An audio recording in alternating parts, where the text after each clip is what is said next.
Last class की पढ़ाई हम लोग यहीं पे छोड़े थे और we were discussing about a very interesting and important phenomena that is total internal reflection. Basics last class discuss किए थे, थोड़ा सा आगे आज डिस्कशन करेंगे और आगे बढ़ेंगे।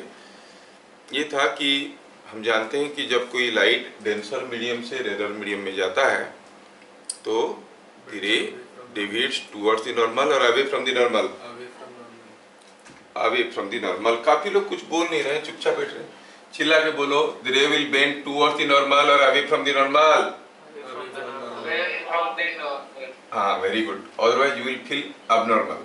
ठीक है, देखो अब ये मान लो कि यहाँ पर कोई एलईडी लाइट ग्लो कर रहा है, ये कोई एक ग्लास ब्लॉक है सपोज फॉर योर अंडरस्टैंडिंग, और पानी है मान लो, पानी के अंदर कोई एलईडी लाइट ग्लो कर रहा है। ये लाइट अगर ऐसे आएगा तो यहाँ पर there will be no bending because it is normally passing through the surface. When it is normally incident here, क्या बता सकते हो what is the angle of incidence? Angle of incidence 90 degree है? नहीं, 0 डिग्री। यही तो आता है। When it is normal incidence, angle of incidence is 0, क्योंकि नॉर्मल के साथ 0 एंगल कर रहा है। अब ये जो लोग सीएचएससी के बैठे हैं उनको ये क्वेश्चन में आया है, when a light ray is incident at the interface normally what is the angle of incidence? अब मुंह खोल के बोलोगे तो क्या होगा कि आपको आता है नहीं आता है, हमें समझ में आएगा, अकॉर्डिंगली आई विल हेल्प। नहीं तो मेरा एक बुरी आदत है, मैं सबको इंटेलिजेंट ब्रिलियंट समझ लेता हूँ तो उसी हिसाब से पढ़ा देता हूँ। पता चला कुछ बच्चों का अंडरस्टैंडिंग होता है और कुछ बच्चे स्टैंडर्ड ना ऊपर से चले जाता है, इसलिए बोलते रहना बीच बीच में। हाँ, कोई लाइट रे अगर ऐसे आया तो ऐसे जाएगा। और आप जानते हो कि whenever light reaches the interface between two different medium, a part of light bounce back, that is called reflection। तो यहाँ पर कुछ लाइट रिफ्लेक्ट करेगा and that is a partial reflection। अगर लाइट रे ऐसे आया तो there will be a partial reflection no doubt, but there will be a refracted ray bending away from the normal, क्योंकि एयर है, ये रेयर मीडियम है तो आई से आर ज्यादा होगा और ये ऐसे बेंड करके निकल जाएगा। So when the light is moving from a denser medium to a rarer medium, the incident angle in the denser medium is less than the angle of refraction in the rarer medium। अब अगर हम I को धीरे धीरे बढ़ाएंगे, R भी बढ़ेगा, लेकिन दोनों में से पहले 90 डिग्री पे कौन पहुंचेगा? R पहुंचेगा। So at certain value of I, you see the ray has become is coming out like this, means the angle of refraction has become 90 degree. यहाँ पे 90 डिग्री हो गया है। That angle of incidence in the denser medium is called critical angle। And before that, at any angle, you find there was some light coming out to the other medium. There was emergence of light। I don't say there was refraction, क्या? क्योंकि यहाँ पर तो light निकल रहा था लेकिन refraction नहीं हो रहा था। यहाँ पर लाइट निकल रहा है लेकिन बेंडिंग हो रहा है। Bending phenomenon is called refraction. ठीक है, रिफ्रैक्शन यहाँ पे हो रहा था, but every case there was a partial reflection. अगर इंसिडेंट एंगल क्रिटिकल एंगल से ज्यादा हुआ तो light ray will bend into the medium again, no light will emerge out, and that is what is called internal reflection. But the total light is coming back, so you call it total internal reflection. समझ में आया? इस chapter पे बस एक या दो important question है, वही आते हैं अगर आते हैं तो, और छोटे छोटे डेफिनेशंस और टर्मिनोलॉजीज आते हैं, आपको याद रखना है। तो whatever we have discussed here we note it, जो जो चीजें हमें समझ में आया।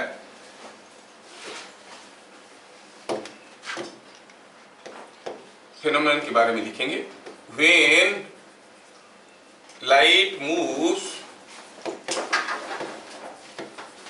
from a denser medium to a rarer medium, denser medium to a rarer medium, the angle of refraction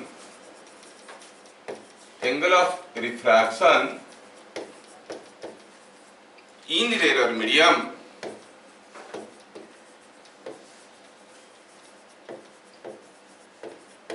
is more than angle of incidence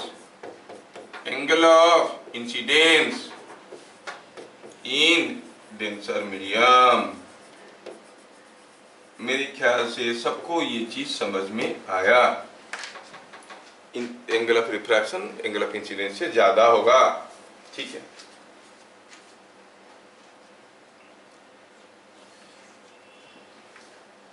so when I, angle of incidence in denser medium is increased,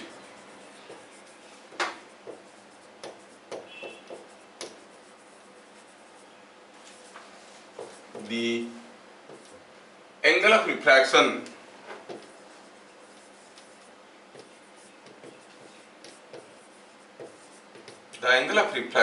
are quickly approaches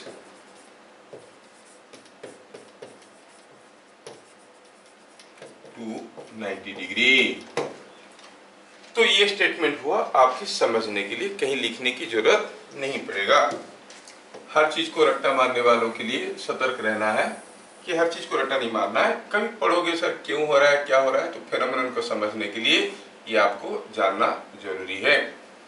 ये जान लिया। Question क्या आएगा, question के हिसाब से आएगा what you mean by critical angle, define critical angle आएगा। तो क्या लिखेंगे, पॉइंट नंबर 2 में लिखेंगे दी, और पूरा चीज को लिखते हैं, when light moves from A denser to a rarer medium, denser to a rarer medium, the angle of incidence, angle of incidence in denser medium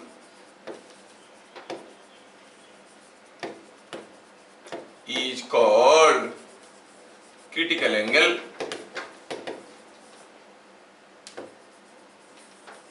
Critical angle को C से डिनोट करते हैं। If the angle of refraction is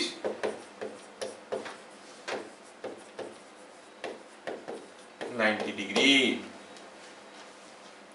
अगर angle of refraction 90 degree हुआ, angle of incidence in the denser medium is called critical angle.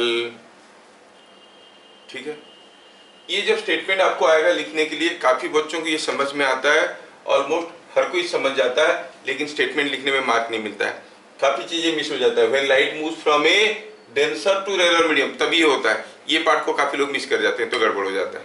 ठीक है, तो आप चाहो तो इसको थोड़ा और सुंदर बनाने के लिए you can say this is what is a denser medium, this is what is a rarer medium. Suppose यहाँ पे कोई लाइट रे ए से आके ऐसे गिरा, ऐसे गिरने के बाद क्या हुआ, वो लाइट रे कैसे गया, it go something like this, the angle of refraction has become 90 degree. So what you have to draw? You have to show a normal at the point of incidence, and you have to show that this angle is 90 degree and this angle is called critical angle C. इतना दिखाना है, लिखना है, यहाँ पर denser, यहाँ पर error, ये जरूरी है। ठीक है, सो अगर ऐसा हुआ तो हम कहेंगे कि critical angle is the angle of incidence in the denser medium. अगर ये बात है तो फिर तो चलिए क्रिटिकल एंगल का फॉर्मूला निकालते हैं। What is the corresponding formula for critical angle, bit number 3 में लिखेंगे, by law of refraction, by law of refraction आपको हो गए mu of the denser medium, mu of the denser medium into sin C is equal to mu of the rarer medium into sin 90। तो sin C का value क्या हो गया, mu of the rarer medium by mu of the denser medium। अक्सर हम ये भूल जाते हैं, एग्जाम में क्या करना भूलना तो हमारा जीन में है, नहीं भूलते तो बहुत तकलीफ होता है कि नहीं। भूलना एक ब्लेसिंग है, नहीं तो कौन कभी मारा था आज तक रोते होते, भूल जाते हैं। तो sine C equal to mu rarer by mu denser की mu denser by mu rarer, ये अक्सर याद नहीं आता है लोगों को, एग्जाम हॉल में याद नहीं आएगा कौन सा था, डेंसर बाई रेरर की रेरर बाई डेंसर। ध्यान रखना कि साइन सी का value is always less than 1, मतलब ये quantity should be less than 1, less than 1 होने के लिए बड़ा होना, ये छोटा होना, ये याद रखना, ठीक है ना। तो फिर भूलने से भी कोई फर्क नहीं पड़ेगा। Sine C is mu rarer by mu denser. क्या मेरी बात समझ में आया? और आप एज ए नॉलेज आप याद रख सकते हो कि फॉर ग्लास एयर इंटरफेस, अगर ग्लास और एयर की बात करेंगे तो सी का वैल्यू होता है 42 डिग्री। क्या है सी का वैल्यू? 42 डिग्री। ये डाटा नहीं दिया रहेगा, आपको याद रखना है, ठीक है। क्या इसके ऊपर भी हम लोग एक दो छोटे छोटे क्वेश्चन कर सकते हैं? चलिए छोटे छोटे क्वेश्चन। ग्लास और एयर के बीच में कभी कभार क्वेश्चन ऐसे घुमा के भी आता है, between glass and air the critical angle is 42 degree, what you understand by it? नहीं तो क्या लिखना है? If A light ray coming from glass into air is incident at the interface at an angle less than 42 degree, it will emerge out. नहीं, more than 42 degree it will reflect back. At 42 degree the angle of refraction will be 90 degree.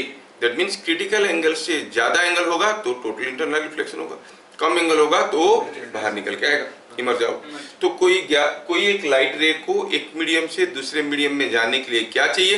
अगर वो denser से rarer में जा रहा है तो angle of incidence must be less than critical angle. ऐसे घुमा घुमा के पूछेंगे, समझ में आ रहा ना? सो वहीं पे लिखेंगे देयरफॉर, ये जो स्टेटमेंट अभी लिखे हैं उसी को कंटिन्यू करवा रहे हैं।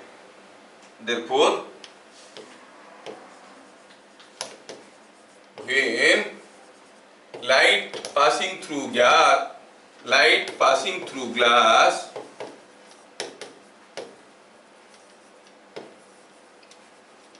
is incident at the glass air interface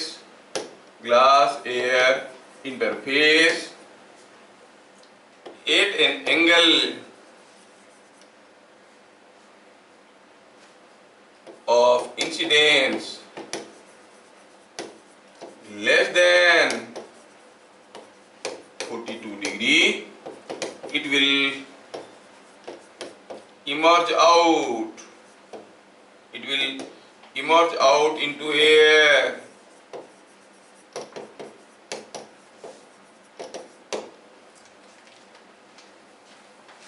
ठीक है, ये बात है। अच्छा, एक क्वेश्चन लिखते हैं। The refractive indices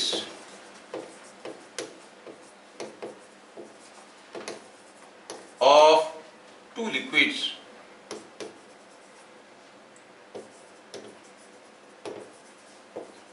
are 2 and 2√2 और √2 and 2 ऐसे लिख देते हैं, it's better, √2 and 2। What is critical angle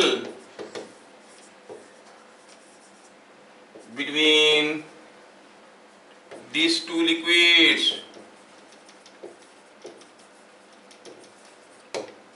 तो आपको समझ में आ जाना चाहिए कि इनमें से डेंसर लिक्विड कौन सा है, रेरर लिक्विड कौन सा है। डेंसर से रेरर में लाइट जाएगा, क्या एंगल में इंसिडेंट करेगा? तो ये क्या करेगा? एंगल ऑफ रिफ्रैक्शन 90 डिग्री हो जाएगा। कौन सा मीडियम डेंसर है? √2 वाला कि 2 वाला? 2 वाला। जिसका म्यू ज्यादा है वो डेंसर है। इसको थोड़ा छोटा करो, स्क्रीन डबल क्लिक करो, हाँ तो ठीक है। तो अब ये डेंसर मीडियम है, मतलब 2 वाले मीडियम से अगर कोई रे जाएगा तो आपको कह देंगे शो दी रे डायग्राम ऑल्सो, हाँ ड्रॉ दी रे डायग्राम ऐसे भी बोल देंगे, तो आपको समझ में आना चाहिए। तो रे डायग्राम कैसे करें भाई? रे डायग्राम करने के लिए हमें एक दिखाना पड़ेगा इंटरफेस। ये हो गया म्यू इज इक्वल टू 2 और ये म्यू इज इक्वल टू √2। अब अब कोई लाइट रे आया ऐसे और गया ऐसे, ये दिखाना जरूरी है कि आपको समझ में आता है कि this is happening only when the ray is moving from the denser to the rarer medium, ये जरूरी है, वो देखेंगे वो लोग, ठीक है। अच्छा, तो पूछा है क्रिटिकल एंगल क्या है, और आपको पूछा गया है what is the critical angle here. तो critical angle is the angle of incidence in the denser medium, और आपको मालूम है कि साइन सी इज 2/√2 लिखेंगे कि √2/2 लिखेंगे, बड़े कंफ्यूजन होता है, नहीं, it is always less than 1, तो क्या लिखेंगे, mu for the rarer medium by mu for the denser medium, mu for the denser medium it is √2/2 is 1/√2, मतलब क्रिटिकल एंगल इज 45 डिग्री, खत्म कहानी है कि नहीं, ये हो गया, क्रिटिकल एंगल इज 45 डिग्री, ठीक है। Okay, next question,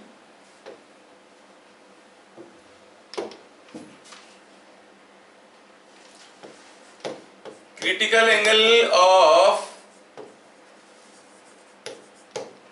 glass in air is 42 degree if the glass block is dipped into water,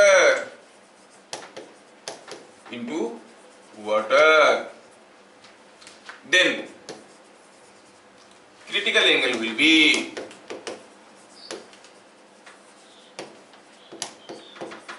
अब मालूम तो नहीं है, दिया है 42 degree, more than 42 degree, less than 42 degree,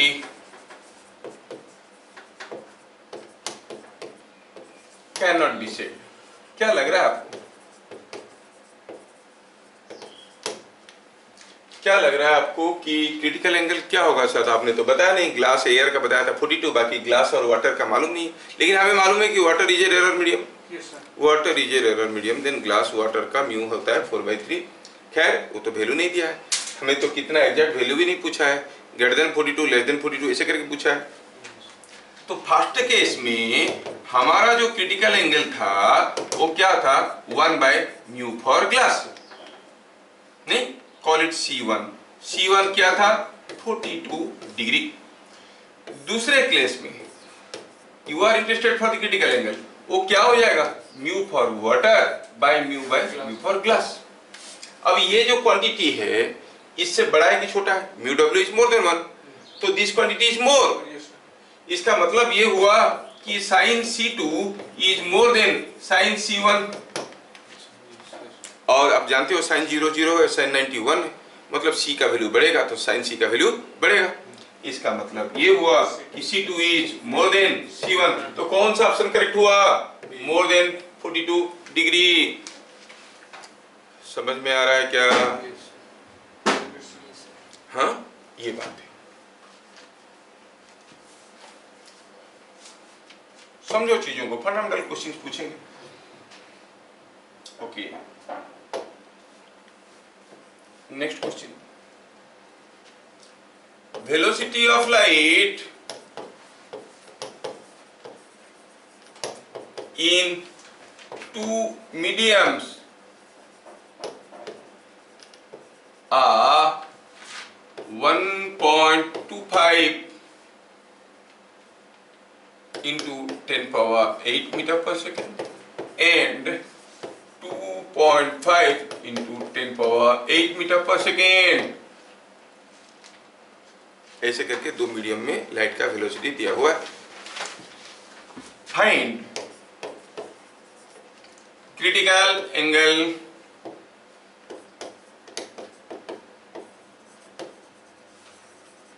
between these two mediums. Draw a ray diagram.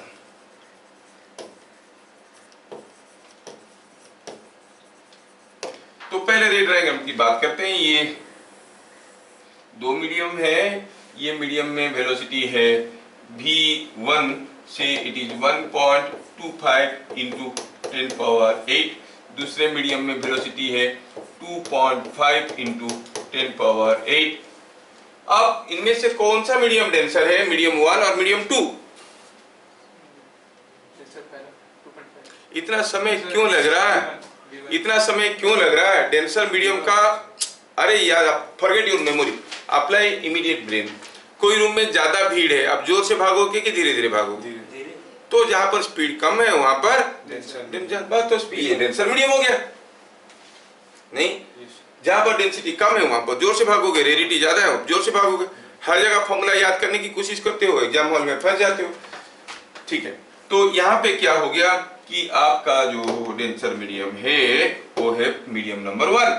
तो यहाँ से कोई लाइट रे अगर ऐसे जाएगा तो ये ऐसे जाएगा, ये हमें मालूम चल चुका है। और हमें पता ये करना है कि what is the critical angle. ठीक है, अब क्रिटिकल एंगल भी निकालना है तो हम निकाल सकते हैं, कोई बड़ी बात नहीं है। लेकिन प्रॉब्लम ये है कि हम जानते हैं sine C is equal to mu of the rarer medium by mu of the denser medium. अक्सर ये याद नहीं आता है तो हमें छोटे बाई बड़ा लिखना पड़ता है, because sine C is less than 1। बस ये क्लू को याद रखो, क्या लिखना है, ऊपर numerator must be smaller than denominator. Similarly हम जानते हैं कि म्यू का ratio is same as velocity का रेशियो। क्यों रिश्मा, रिमशा को समझ में आ रहा है? तो ये स्मॉलर बाय डेंसर होगा, स्मॉलर बाय बिगर होगा, क्योंकि ratio is to be less than 1। तो यहाँ पर भी कौन सा वेलोसिटी ऊपर कौन सा वेलोसिटी नीचे जानने की क्या जरूरत है, हमें तो क्वांटिटी लेस देन 1 चाहिए ना। तो क्या आप लिख सकते हो यहाँ पर 1.25 into 10 power 8 by 2.5 into 10 power 8, ऐसे लिखोगे ही नहीं लिखोगे, क्योंकि हमें तो लेस देन 1 चाहिए। फिर डोंट कंफ्यूज कि ये v2 बाई v1 होगा कि v1 बाई v2 का, इतना दिमाग लगाने के लिए किसके पास टाइम है? हमें तो मालूम है कि sine C to be less than 1। तो मैं क्यों बोल रहा हूँ बार बार, क्योंकि यही चीजें बच्चों को कंफ्यूजन होता है। तो क्या हो गया, ये हो गया 1/2, तो c कितना हो गया 30 डिग्री। क्या बात समझ में आ रहा है? So we have understood what is critical angle. अच्छा, अगर ये क्रिटिकल एंगल है तो what is total internal reflection? Total internal reflection, जिसको हम लोग प्यार से TIR कहते हैं। When light moving from denser medium to a rarer medium is incident on the boundary at the interface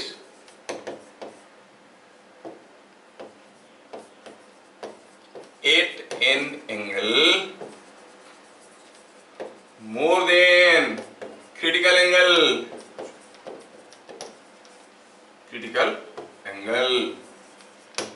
the total light reflect back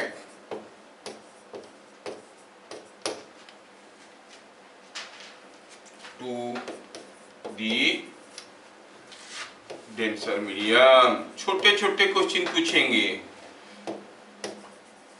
during total internal reflection the whole light reflects back to the rarer medium, back to the denser medium। किसमें वापस आता है, क्योंकि denser से rare जा रहा था, reflect करेगा तो वापस आएगा किसमें, डेंसर मीडियम में। समझ में आ रहा है? छोटी छोटी चीजें पूछेंगे। The total light reflects back to the denser medium. This phenomenon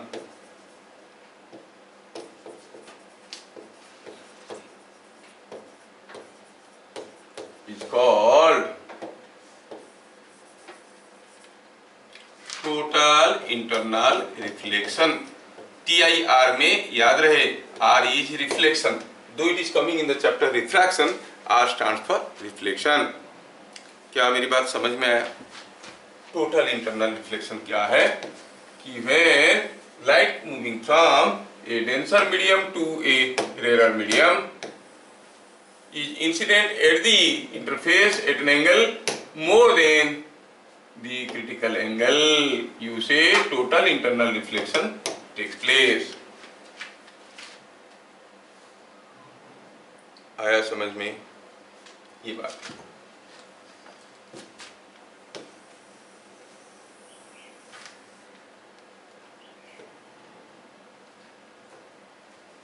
ठीक है, तो यहां पर ये टोटल वर्ड का सिग्निफिकेंस क्या है? क्योंकि बाकी हर जगह रिफ्लेक्शन हो रहा था और दैट वाज पार्शियल रिफ्लेक्शन। यहाँ पे क्या हुआ, सारा का सारा लाइट वापस आ गया, तो हम इसको कहेंगे टोटल इंटरनल रिफ्लेक्शन। और जब ये टोटल इंटरनल रिफ्लेक्शन होता है तो रिफ्लेक्शन की सारे प्रॉपर्टी ओबे करता है। Incident angle is equal to reflecting angle, the incident ray, reflecting ray and the normal the point of incidence lie in a common plane, वो सारे जो रूल है ये ओबे करता है। प्रैक्टिकली आप चीजों को फील कर सकते हो। मान लो कि मेरे सामने ये एक वाल है, मैं अगर गोली मारता हूँ इसको नॉर्मल दुक दुक दुक दुक गोली मारूंगा तो 20-25 तो गोली घुसेंगे, 1-2 ठो निकल के आएंगे, थोड़ा बहुत रिफ्लेक्शन होगा। थोड़ा अगर टेढ़ा करके मारेंगे तो कुछ घुसेंगे कुछ निकल के जाएंगे, दिल भी पार्शियल रिफ्लेक्शन। और टेढ़ा किया पर्टिकुलर एंगल के बाद गोली मारेंगे तो सारा का सारी गोली लगेगा और निकल जाएगा, कुछ भी घुसेगा नहीं। Are you getting? तो वही हो रहा है जब कोई डेंसर मीडियम से रेयर मीडियम में कोई चीज जा रहा है। समझ में आ रहा? बचपन में कभी अगर ये मस्ती किए होगे कहीं पूल के वगैरह में जाके, पॉन्ड वगैरह में पत्थर को अगर मारोगे तिरछे से तो पानी पे लगेगा, फिर जंप करके निकल जाएगा, घुसेगा नहीं अंदर। नहीं किए होगे तो जाके एक्सपेरिमेंट कर सकते हो। ठीक है, तो ये है टोटल इंटरनल रिफ्लेक्शन। अब ये टोटल इंटरनल रिफ्लेक्शन का रिलेटेड चीजें कुछ देखते हैं। चलिए कुछ इंपोर्टेंट क्वेश्चंस देखते हैं। ये क्वेश्चन का कुछ कंप्लीट द रे डायग्राम करके आएगा। ऐसे यहाँ पर कोई एक आइसोसेलेस राइट एंगल ट्रायंगल है, ट्रायंगुलर प्रिज्म है, ऐसा कोई एक प्रिज्म है, ठीक है, और दिया गया है कंप्लीट द रे डायग्राम, ऐसे करके पूछा है कंप्लीट द रे डायग्राम। आपको रे डायग्राम को कंप्लीट करना है। क्या दिया है रे डायग्राम में? रे डायग्राम में ऐसे दिया है कि कोई रे ऐसे गया, रे is incident here like this, और आपको पूछा गया बताओ complete the ray diagram, complete the ray diagram. और इसमें क्वेश्चन में क्लियरली दिया गया है कि this is mu, this is glass, this angle is given 45 degree, और इसका म्यू आपको मालूम है, म्यू इज 1.5, ग्लास है, और आपको मालूम होना चाहिए, दिया नहीं रहेगा, for glass air interface critical angle is 42 degree. ठीक है, तो चलिए इस रे को कंप्लीट करने की कोशिश करते हैं, थोड़ा देखते हैं कि कितना मजेदार हो रहा है उसका पाथ। रे कुछ ऐसा आया और यहाँ पर रिफ्रैक्शन होगा क्या? Will there be any refraction here? Normal incident है तो अंदर जाएगा। क्या रिफ्लेक्शन होगा? हाँ, पार्शियल रिफ्लेक्शन होगा। ठीक है, तो रे गया ऐसे अंदर, यहाँ पे पहुंचा। यहाँ पे जब पहुंचा, what is the incident angle here? What is the incident angle? Draw the normal, ऐसे नॉर्मल ड्रॉ करो, ये एंगल हो गया incident angle. This angle is coming out to be the incident angle. ये एंगल कितना होगा भाई? ये नॉर्मल है, ये 45 है तो ये 45 है, ये 45 है तो ये कितना हो जाएगा? 45 डिग्री है कि नहीं? So what you find the incident angle is 45 degree. कब? जब ये रे किसी एक ग्लास या डेंसर मीडियम से एयर में जाने की कोशिश कर रहा था, लेकिन इंसिडेंट एंगल क्या है? It is more then the critical angle. तो क्या ये रे बाहर निकलेगा? नहीं निकलेगा, it will reflect, it will reflect at the same angle. जो एंगल में गया था उसी एंगल में, जो एंगल में गिरा था उसी एंगल में रिफ्लेक्ट करेगा, मतलब अनदर 45 डिग्री करके नीचे आएगा, ऐसे। समझ में आया क्या? It will reflect like this. अब ये फिर से डेंसर से रेयर में आ रहा है, बट एंगल ऑफ इंसिडेंस कितना है? What is the angle of incidence here? 0। तो ये सीधा निकल के आएगा, there will be no refraction. The ray diagram is completed like this. क्या मेरी बात समझ में आ रहा है? ठीक है, चलिए इस केस को थोड़ा और भी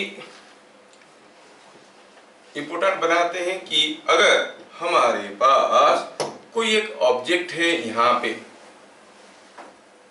पे अगर कोई ऑब्जेक्ट है और वो ऑब्जेक्ट दिखने में कुछ ऐसा है, तो हम कौन सा सरफेस से देखेंगे तो उस ऑब्जेक्ट को दिख पाएंगे। मान लो यहाँ पर एक कैंडल ग्लो कर रहा है, इस कैंडल को ये तो दिख रहा है, इधर से देखेंगे तो दिखेगा क्या? नहीं, इसका लाइट अगर हमारे आंखों में पहुंचेगा तभी तो दिखाई देगा। यहाँ से जो लाइट आ रहा है तो हमारे आंखों में पहुंच ही नहीं रहा है, नहीं तो ये कैनट सी। लेकिन अगर यहाँ से आ रहा है तो यहाँ से तो आ रहा है, इधर से देख सकते हैं, मतलब यहाँ से देखेंगे तो हमें ये कैंडल दिखेगा। दिखेगा कैसे? हमें जानना है कि how the candle will look like. It will look like this और दिस और दिस और दिस। दिखेगा कैसे? इधर से जब देखो। मेरी बात समझ में आ रहा है? तो for that we have to do, we have to take two rays. चलिए दूसरा रे लेते हैं, यहां से रे लिए, इसके साथ भी तो कुछ ऐसा ही हुआ, यहां पर आएगा और रिफ्लेक्ट करने के बाद ये ऐसे आएगा। तो this and will carry the trail और टेल ऑफ दिस, सॉरी ये टेल आएगा और ये यहाँ पे आ रहा है हेड। कैसे दिखेगा? ये ऐसे दिखेगा। अगर इधर से देखोगे तो दिखेगा इधर को ऐसे करके लेटा हुआ है। The image of this object as viewed from this side will look like, ऐसे ऐसे करके 4 फिगर दे देगा। कैसे दिखेगा? ऐसे दिखेगा। क्या मेरी बात समझ में आ रहा है? ठीक है। Now let me give you one more question. आप लोग खुद ट्राई करना, थोड़ा अच्छा लगेगा, थोड़ा सा ट्राई करो तो आपको समझ में आ जाएगा। Next question, I give you another similar case. Let me write the question first. Draw the ray diagram.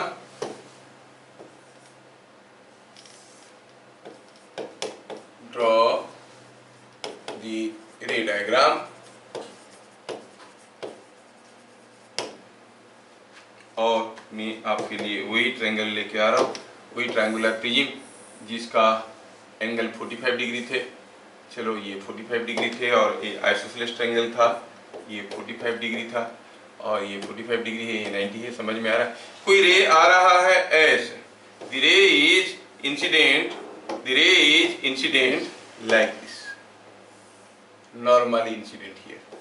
अब इस रे को कंप्लीट करना है, how it will look like. क्या आप लोग ट्राई करना चाहोगे? Try it, you can do it. Try करो, आप पक्का कर लो। ये एंगल 45 डिग्री दिया है, ध्यान रहना चाहिए। It is an isosceles right angle triangle.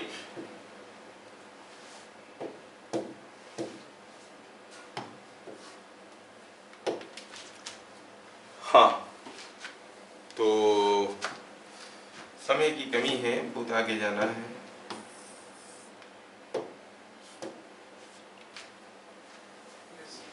Completed. Now let us सी। कोई तो कर लिए, देख लो। ये रे आएगा ऐसे, ये रे कम्स लाइक दिस, आके यहाँ पे पहुंचा।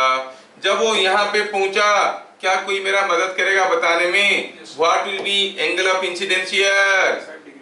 देखो तो ये कितना हो रहा है एंगल, क्योंकि ये 90 हो गया, ये 45 है तो ये 45 है, ये 45 है तो ये 45 होगा। दोबारा बोल रहा हूँ, ये नॉर्मल इंसिडेंट हो गया है तो ये तो 45 है, तो ये भी 45 है, ये 45 है तो ये तो नॉर्मल है, तो ये एंगल हो गया 45 डिग्री। तो क्या होगा? Will it come out to the other side? Denser medium से आ रहा है। आपको मालूम है कि क्रिटिकल एंगल क्या दिया है डाटा में? डाटा में सी दिया है 42 डिग्री। डाटा में सी दिया है 42 डिग्री, ठीक है। सी का वैल्यू 42 डिग्री। अब क्या होगा? The light will reflect. क्या एंगल करके? जितना एंगल में गिरा था, मतलब ऐसे करके आएगा। This angle will be also 45 degree. अब यहाँ पे आके गिरा, फिर से देखो क्या हो रहा है। What is the angle of incidence here? 45। अब देखो तो ये 45 है तो ये भी 45 होगा, क्योंकि ये दोनों तो आपस में परपेंडिकुलर है। ये 45 हुआ, मतलब फिर से टोटल इंटरनल रिफ्लेक्शन हुआ यहाँ से। Again at the same angle, it go like this and like this. तो जिस सरफेस पे आया उसी सरफेस निकल गया।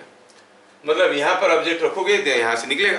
प्रिज्म का कौन सी सरफेस पे आप अपना फेस देख सकते हो? तीन सरफेस होता है।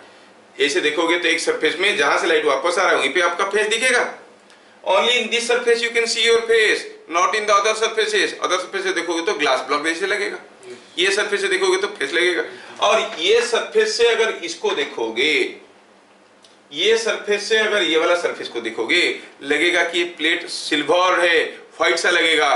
प्रिज्म में से पकड़ के देखोगे लगेगा कि ये सिल्वर, क्योंकि सारा चीज रिफ्लेक्ट करके वापस आ रहा ना, तो ये सिल्वर लगेगा। ठीक है, कभी देखोगे प्रिज्म को ये फेस से देखोगे तो लगेगा जैसे इसे सिल्वर कलरिंग किया गया है, ऐसे दिखेगा ये वाला सर। घुमा के देखो तो कुछ नहीं, प्लेन है, लेकिन इधर से देखो तो सिल्वरिंग लग रहा है। समझ में आ रहा है ये बात? तो यहां से अगर लाइट रे आ रहा है, it will follow a path like this. क्या मेरी बात हजम हो रहा है? Is it understood? भाई ये सर बोलो, वो भी कायदे से बोलो। क्या यार आवाज नहीं आता है। How many total internal reflections are taking place? 2. How many partial reflections are taking place? 2. एक यहाँ पर, एक यहाँ पर, बस वही पूछा जाएगा। पार्शियल रिफ्लेक्शन के बारे में स्कूल वाले नहीं पूछेंगे, टोटल इंटरनल रिफ्लेक्शन के बारे में पूछेंगे। प्रीवियस केस में how many total internal reflections taking place? एक रे के लिए, फॉर वन रे 1. How many partial reflections taking place? यहाँ पे एक बार और यहाँ पे भी एक बार। जब भी बाउंड्री चेंज करेगा, वो मीडियम चेंज करेगा, वो तो रिफ्लेक्शन करेगा। समझ में आ रहा है? यस, ये बात हो गया प्रिज्म। चलिए अगला क्वेश्चन देखते हैं। Next question, next question. Supposing हम कहेंगे कि हियर इज ए मछली इन ए पॉन्ड। ये मछली है पानी में, ठीक है। अब ये जो मछली है कहाँ है? It is at, suppose at a depth something like h depth में है। क्वेश्चन क्या आएगा? It's a very regular question and this is the only very important question on this topic. और ये बार बार आता है, और भी क्वेश्चंस आते हैं थ्योरेटिकल, लेकिन न्यूमेरिकल में ही आता है। बोल रहा है कि मछली पानी के अंदर होते हुए वो क्या कर रहा है? वो it is looking at the sky. मछली is looking at the sky, ठीक है। मछली स्काई को देख रहा है। थोड़ा मछली पानी का रानी है तो थोड़ा उसके लिए पानी बना के, ये मछली स्काई को देख रहा है। क्वेश्चन ये है कि what minimum area of the surface of water is to be covered, कि ये स्काई को देख नहीं पाएगा। बोलोगे पूरा कवर कर देंगे, पूरा कवर करने की जरूरत नहीं, कितना मिनिमम एरिया कवर करेंगे कि ये स्काई को देख नहीं पाएगा। सपोज इसका म्यू दिया हुआ है, म्यू है in terms of mu only. Find what minimum area of surface of water is to be covered, is to be covered such that the machli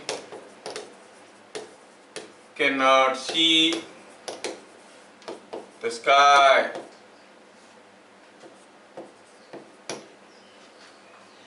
ठीक है, ये मछली स्काई को देख नहीं पाएगा। क्या मिनिमम एरिया कवर करना चाहिए? नहीं, क्या मिनिमम एरिया कवर करना चाहिए कि मछली स्काई को देख नहीं पाएगा? वाह क्या मस्त मछली। नाउ लेट अस सी। अभी देखो मछली को स्काई को देख पाएगा अगर कोई लाइट रे ऐसे अगर जा रहा है तो। सपोज ये लाइट रे इज कमिंग लाइक दिस, उसकी आंखों में आ रहा है तो वो देख पाएगा। अब यहाँ से कोई लाइट रे जाएगा तो ऐसे जाएगा, इधर से आएगा तो ऐसे आएगा, ये बात है।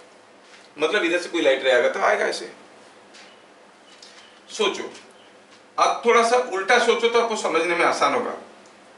प्रिंसिपल ऑफ रिवर्सिबिलिटी कहता है कि कोई रे अगर ऐसे गया फिर ऐसे गया, इसका मतलब अगर ऐसे आएगा तो ऐसे जाएगा, है नहीं? बस यही बात को लेके हम बता रहे हैं। सपोज मछली के जगह सोचो कि एक एलईडी लाइट ग्लो कर रहा है, यहाँ से लाइट निकल रहा है, ऐसे निकलेगा तो इधर जाएगा, ऐसे निकलेगा तो इधर जाएगा, ऐसे करके जाएगा। अगर यहाँ से लाइट निकल के इधर जा रहा है तो यहाँ से लाइट आएगा तो इसके पास भी आएगा और वो देख पाएगा। नहीं, सोचो कि कोई लाइट अगर ऐसे गया तो फिर वो ऐसे निकलेगा, स्काई को देख लेगा, इधर से स्काई से कोई लाइट आ रहा है उसके पास पहुंच जाएगा। और अगर कोई लाइट ऐसे गया और बाद में ऐसे हो गया, क्या ये लाइट उसको स्काई का विजन देगा? नहीं देगा, और इसके बाद कोई लाइट आया तो अंदर ही चले जाएगा।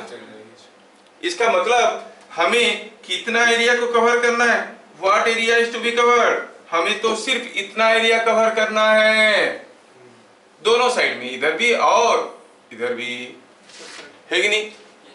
उसके बियॉन्ड तो लाइट उसके पास पहुंचेगा ही नहीं। That means the minimum area to be covered, the minimum circular area to be covered looks something like this. ये एरिया मुझे कवर करना है, इतना कवर कर देंगे हमारा काम बन जाएगा। पूरा कवर करने की कोई जरूरत नहीं है। तो if we can find out what is the radius of this smallest circle, what is the radius of this smallest circle, तो हम निकाल देंगे what is the area required to be covered, है कि नहीं? अच्छा, तो ये बात हुआ। तो फिर सोचो कि यहाँ पे अगर मैं एक नॉर्मल ड्रॉ करता हूँ यहाँ पे, और मैं देख रहा हूँ कि इधर से आता हुआ रे, ऐसे आता हुआ रे ऐसे करके इधर चले गया है, मतलब this angle has to be critical angle because this is a denser medium. नहीं, अगर ये क्रिटिकल एंगल हुआ, ये लाइन और ये लाइन पैरेलल है, तो ये एंगल कितना होगा? What is this angle? This is also critical angle. नहीं, हमें क्या पता करना है? आर, और क्या दिया है? म्यू दिया है, तो सी हमें मालूम है, क्रिटिकल एंगल मालूम है, सी मालूम है, आर पता करना है, एच दिया है। तो यहां पे लिखते हैं, समझा के थोड़ा लिखते हैं इसको। As shown in figure, the radius of smallest circle to be covered is equal to R। ये समझ में आ गया। सबसे छोटा सर्किल जिसका रेडियस कितना होना चाहिए, that is equal to R। Okay, भी हमें समझ में आ गया। Radius of the smallest circle to be covered is equal to R। ठीक है। हियर वन मोर थिंग, कि जो आपका साइन सी है वो है 1/μ। म्यू पानी का दिया हुआ है, नहीं? म्यू दिया हुआ है, और इसको अगर हम ऐसे समझे तो ये है सी, मान लो ये है 1 और ये है म्यू, तो साइन सी 1/μ हो गया, है कि नहीं? क्या बता सकते हो what will be tan C? tan C is p/b। अगर ये 1 है, ये म्यू है, तो ये कितना हुआ भैया? म्यू स्क्वायर -1 का रूट ओवर, तो tan सी कितना हो गया? 1/μ स्क्वायर -1। sin सी अगर 1/μ हुआ तो tan सी हो गया 1/√μ स्क्वायर -1। नहीं, और हमें क्या चाहिए था? r चाहिए था। और क्या बड़ी चीज रखा है? हम तो क्लियरली दिख रहे हैं कि व्हाट इज r/h। r/h देखो इस ट्रायंगल में r/h, h तो ये है, तो r/h हो गया tan c is equal to tan c, that is 1/√μ square -1। So what is r? It is h/√μ square -1। Minimum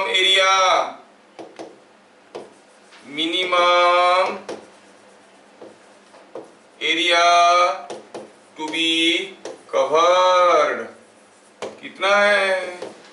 A minimum क्या है वो? पाई आर स्क्वायर, क्योंकि सर्कुलर एरिया होगा। It is pi H square by mu square -1। वो काफी रंग रूप में ये चीज आपको देंगे। कभी दे देंगे मछली स्काई नहीं दिख पाएगा, कभी बोलेंगे पानी के अंदर एक एलईडी लाइट ग्लो कर रहा है, कितना एरिया कवर कर देंगे कि बाहर लाइट नहीं आएगा। समझ में आ रहा है? ऐसे करके क्या चीजें समझ में आया? This is one of the very important questions on total internal reflection. कभी रेडियस पूछते हैं, कभी एरिया पूछते हैं, radius of this smallest circle पूछ देंगे तो h/√μ² - 1 ऐसे करना है, ठीक है। अगर स्कूल में TIR पे क्वेश्चन आया तो मोस्ट लाइकली यही आएगा, ठीक है। नेक्स्ट TIR का कुछ एप्लीकेशंस देखते हैं। Examples day to day life में आप देखे होंगे अबाउट ये ऑप्टिकल फाइबर्स।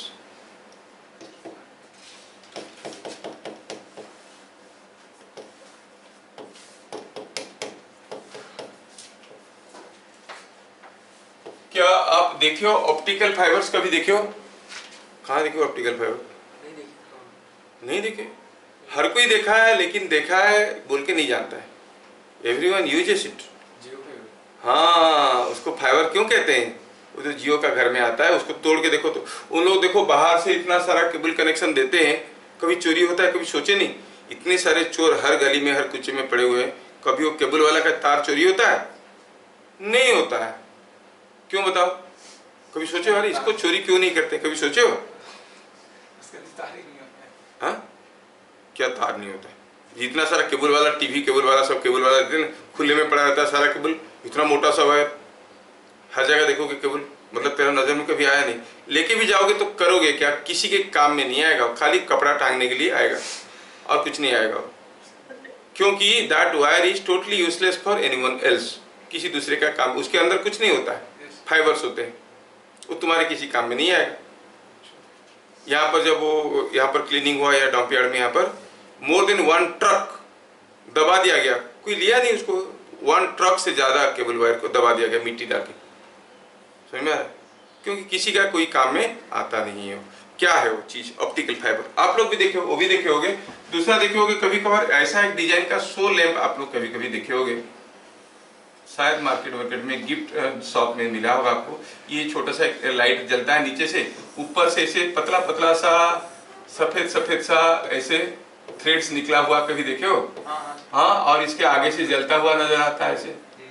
ये these are all optical fibres made up of glass wools, ठीक है। कभी देखे होगे उसका साइड से लाइट जलता है थोड़ा थोड़ा सा, मतलब लाइट को जाना चाहिए स्ट्रेट लाइन में, हम ये फाइबर के अंदर से लाइट को ले सकते हैं, ऐसे करके ले सकते हैं। अगर इसको ऐसे मोड़ोगे तो लाइट ऐसे मुड़ के वापस आएगा, जैसे पानी जाता है पाइप में। They are called optical fibres. क्या है वो ऑप्टिकल फाइबर? वो ऐसा डिजाइन किया गया है, made up of mostly glass wools. उसमें क्या गया है, ऐसे बनाया गया है, ऐसा एक रिफ्रैक्टिव इंडेक्स का मटेरियल लिया गया है कि मान लो एक वायर है, यहाँ पर अगर लाइट आप ऐसे डालोगे तो अंदर चले जाएगा, सीधे चले जाएगा। कोई भी लाइट को अगर ऐसे डालोगे तो ये बेंड होने के बाद ये टोटली इंटरनल रिफ्लेक्शन होगा। इसका रिफ्रैक्टिव इंडेक्स ऐसे लिया गया है, अब किसी भी एंगल में डालो लाइट घुसा मतलब और निकलेगा नहीं, अंदर ही अंदर रिफ्लेक्ट करते करते करते करते चलेगा। And during this reflection it is total internal reflection, no energy loss is taking place. Through copper wire अगर आप सिग्नल ट्रांसमिट करने की कोशिश करते तो फिर पहले करते थे, तब क्या करते थे, उसमें बूस्टर्स लगाते थे, रास्ते में बूस्टर लगाएंगे उसको एम्पलीफाई करने के लिए। अभी कुछ जरूरत नहीं, लाइट तो एक बार भेजे दूर दूर तक चले जाएगा, because it is undergoing through total internal reflection, कोई एनर्जी लॉस नहीं हो रहा है। The electrical signal is converted into light signal and that light is passed through this fibres and then जहां पर जरूरत है वहां पर फिर उसको कन्वर्ट कर दिया जाता है। ये कम्युनिकेशन का एक नया तरीका है इन शॉर्ट डिस्टेंस कम्युनिकेशन में, ठीक है। तो ऑप्टिकल फाइबर क्या होता है? अगर ये ऐसा है, मान लो कि ये जो हम फाइबर की बात कर रहे हैं, मान लो कि फाइबर का शेप कुछ दिखने में ऐसा है, तभी आप देखोगे जब इसके अंदर से लाइट घुसेगा ऐसे तो ये रिफ्लेक्ट करते करते करते करते ऐसे निकल जाएगा। Light can be taken in any path you feel like, नहीं तो सीधे लाइन में चले जाता है। समझ में आ रहा है? This are called optical fibres. और ये जो ऑप्टिकल फाइबर है ये प्रूफ किया जा सकता है कि it's mu should be greater than equal to √2 या √2 से ज्यादा होगा तो फिर कुछ भी आएगा तो ये चलेगा इसके अंदर से, मतलब कैसे भी किसी भी एंगल में डालो it will reflect and go. ये हुआ ऑप्टिकल फाइबर। क्या काम में आता है? To carry the signals by total internal reflection. दूसरा एग्जाम्पल आता है, ये पहला हुआ ऑप्टिकल फाइबर का। दूसरा एग्जाम्पल आता है डैजलिंग ऑफ डायमंड, पहला हुआ ऑप्टिकल फाइबर। बस ये खाली जानने के लिए वो पूछेंगे कि give some examples of uses of TIR. Dazzling of diamond, diamond में ये है कि उसका जो रिफ्रैक्टिव इंडेक्स है ना, it's very high, it's a very denser medium. Diamond के बारे में लोगों में बहुत सारा मिसकंसेप्शन भी है, बोलते हैं कि जहर होता था, राजा लोग पहनते थे, दुश्मन मारने आता था, चूस के मर जाते थे। नहीं नहीं, सुने हो नहीं सुने हो कहानी में? तुम लोग कहानी पढ़ा, तुम लोग यूट्यूब देखते हो? अच्छा, तुम ऐसा नहीं होता, it's pure carbon, it is not dangerous. हाँ, बहुत हार्ड है, वेरी हार्ड है, it's a very hard substance और सबसे सॉफ्ट है टाल्क। डायमंड के बाद नेक्स्ट होता है टंगस्टन कार्बाइड, हार्ड सब्सटेंस में, ठीक है। वो शीशा को काटने लगे ना, डायमंड का, ये डायमंड का पेन नहीं होता है, वो डायमंड जिसे काटता है तो इसलिए डायमंड बोलते हैं। दो, मान लो कि एक स्टील है, एक कॉपर है, एक एल्युमिनियम है, दोनों में से हार्ड कौन है, कैसे पता करते हैं? एल्युमिनियम का एक पेन बनाओ, नाइफ बनाओ, और कॉपर का कोई सीट के ऊपर ऐसे लाइन खींचो, अगर लाइन खींच गया तो कॉपर सॉफ्ट है, एल्युमिनियम हार्ड है, नहीं खींचा तो कॉपर हार्ड है, ये सॉफ्ट है। समझ में आ रहा है? जो जिसपे खींचेगा तो एक ग्रूव बन जाएगा तो वो सॉफ्ट है, ये हार्ड है, ऐसे करके माना जाता है। Diamond is the hardest. समझ में आ रहा है? अगर किसी तरह से निकल जाओगे अंदर तो किधर से निकलेगा, कैसे निकलेगा, यू डोंट नो, क्योंकि उसको पचाना क्या, काट कूट के निकलेगा, वो तो हार्डेस्ट है, हर चीज को काट देगा अंदर, है ना, काट कूट के निकल जाएगा। तो डेजलिंग ऑफ डायमंड क्यों होता है? डायमंड का जो मोस्टली कॉस्ट होता है, it is not because of its size. Size के लिए तो कहते हैं हाँ बड़ा है तो ऑब्वियसली, क्योंकि उसको बहुत छोटे छोटे टुकड़ा कर सकते हैं। The cost is because of the work done on it. कोई डायमंड को जब हम कट करते हैं, मान लो ये डायमंड को ऐसे ऐसे करके कट किए हैं, दैट इज वेरी इंपॉर्टेंट कि हम कैसे इसको कट किए हैं। That cutting is very important, क्योंकि बहुत हार्ड है, काटना बहुत मुश्किल है। तो उसको जब कट करते हैं ऐसे, ऐसा कट करते हैं, जो उसका जो जोहरी होता है वो ऐसे कट करता है इसमें कि ये इसका रिफ्रैक्टिव इंडेक्स भी वेरी हाई है, इसका एयर के साथ क्रिटिकल एंगल है 24 डिग्री, ओनली 24 डिग्री। मतलब कोई लाइट रे अगर इसके अंदर गिरा, एक बार घुसा अंदर, तो किसी भी एंगल में किसी सरफेस पे गिरेगा तो ऑलमोस्ट नहीं निकलेगा, वो रिफ्लेक्ट करते ही रहेगा, अंदर ही अंदर, अंदर ही अंदर, अंदर ही अंदर, फिर बाई चांस में किसी एक सरफेस से निकलेगा। वो एक दो सरफेस को ऐसे छोड़े होंगे जो सरफेस से निकलेगा। समझ में आ रहा है? तो इधर से लाइट घुसे, इधर से लाइट घुसे, इधर से लाइट घुसे, निकलेगा इधर से, तो ये डेजल करता हुआ नजर आएगा, सारा लाइट इधर से घुस रहा है। समझ में आ रहा है? So that dazzling of diamond is because of total internal reflection. The light ray getting in gets so many total internal reflections and it is coming out. तो डायमंड को काटते कैसे? कौन सा मटेरियल यूज करते हैं? डायमंड को कैसे काटते हैं? ऐसे पकड़ते हैं, चाकू से ऐसे काटते हैं। और चाकू से कैसे? अरे काटते कैसे, उसका तरीका होगा, अपना अपना ग्राइंडिंग मशीन होंगे, ग्रर करके काट काट के करेंगे ना उसको। हाँ, काटते कैसे, अब सोना कैसे बनाते हैं वो सब बताएंगे तो एक्स्ट्रा चार्ज लगेगा, ये फिजिक्स। वो जोहरी के पास जाके देखना पड़ेगा कैसे बनाता है। हाँ, हम लोग तो अभी तक घर में डायमंड लेके नहीं घूमे, काटते कैसे। समझ में? अच्छा, तो dazzling of diamonds,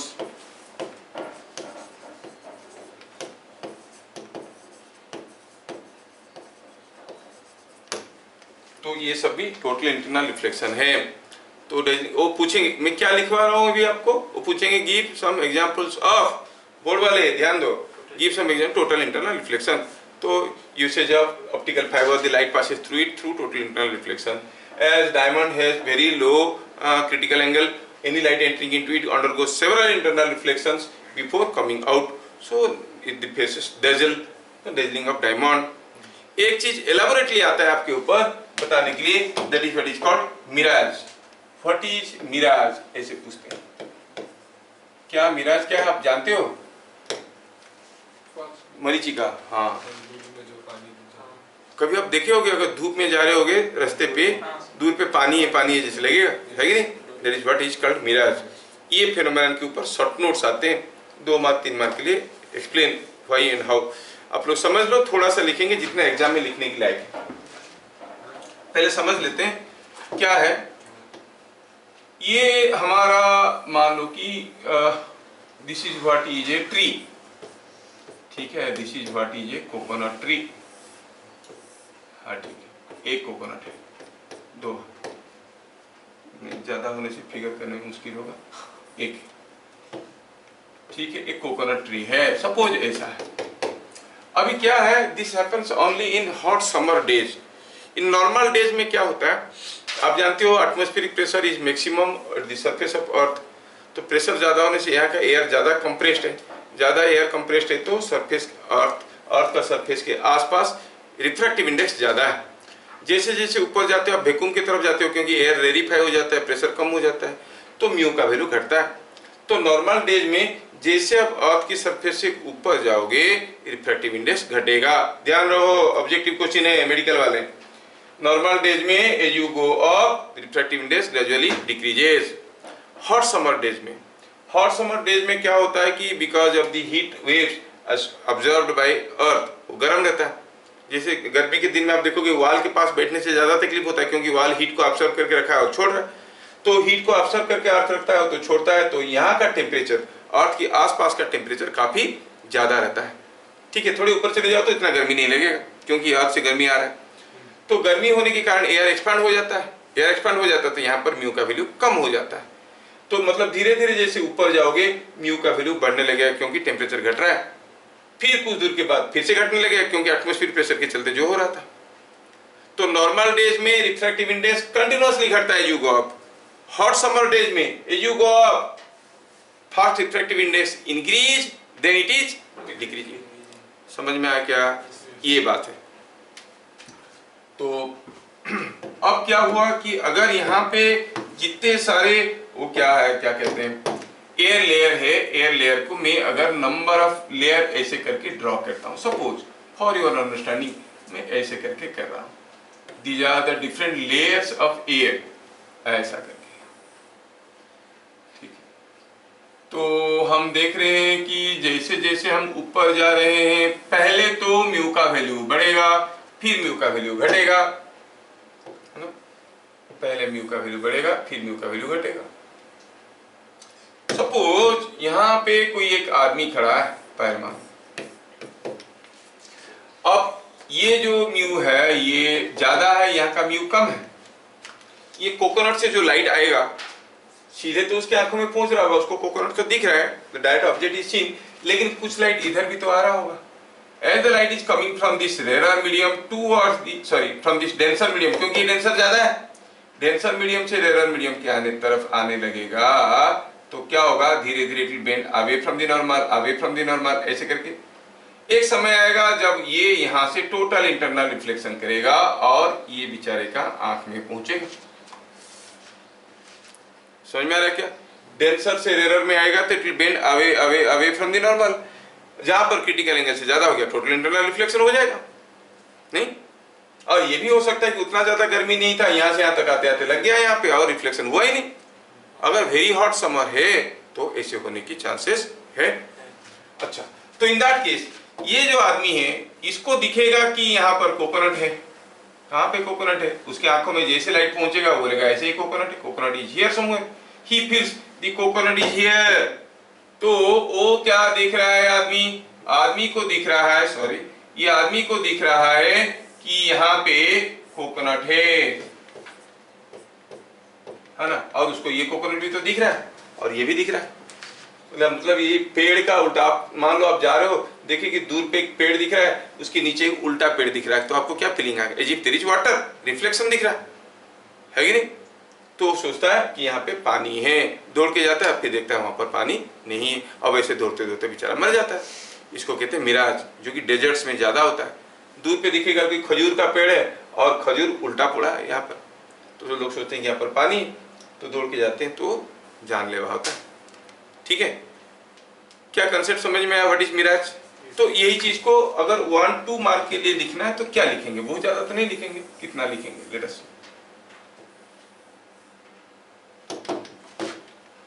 in a hot summer day,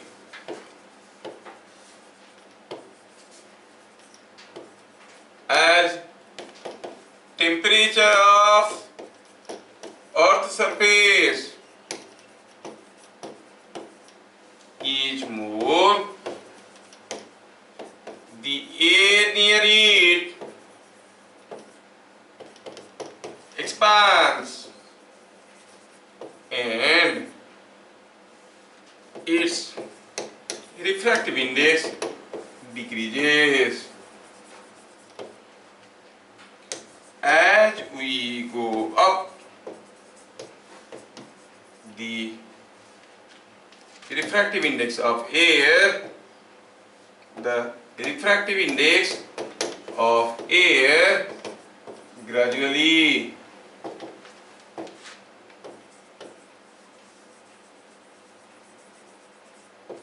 increases and then again decreases due to decrease in atmospheric pressure. Atmospheric pressure. Physics चीजें से आप समझोगे तो करोगे यार, याद रखे कितना याद रखोगे, बहुत सारा चीजें कितना याद रखोगे. If you can feel it, you can understand it, you can remember. समझ में आ रहा है? A light ray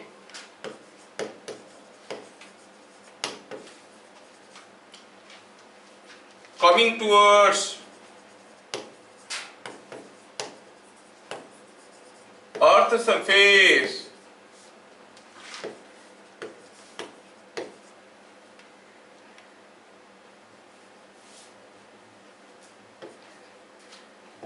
move from denser to rarer medium. 2 mark के लिए ज्यादा नहीं लिखना है, 2 मार्क के लिए कितना लिखना है, पूरा जिंदगी लिख देंगे क्या? हाँ, a light ray coming towards Earth's surface moves from denser medium to rarer medium, and therefore at a certain point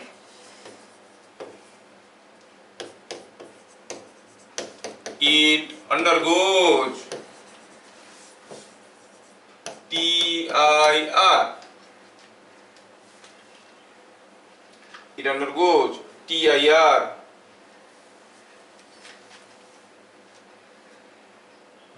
It undergoes TIR and reaches the eyes of a trespasser. This gives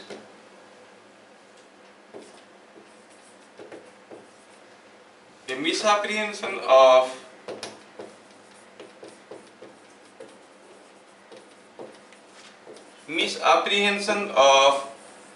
presence of water.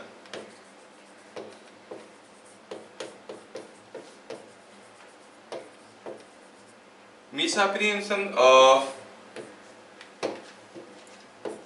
presence of water.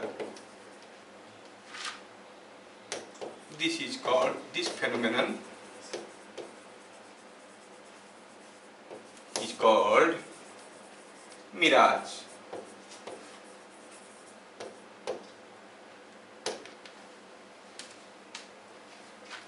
इतना तो लिख सकते हो, है ना?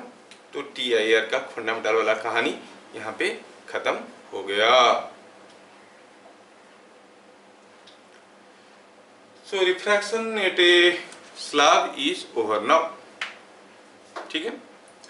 करने के लिए तो ढेर सारी चीजें हैं, करने के लिए आप प्रैक्टिस कर सकते हो. Even up to medical entrance also you need not know more. इतना ही कंसेप्ट काफी है. जेई के लिए आने के लिए बहुत सारे उल्टे पुल्टे चीज आते हैं. ठीक है ना? ठीक है. तो इस चैप्टर को यहाँ पे खत्म करें. We'll start with the next chapter. ठीक है?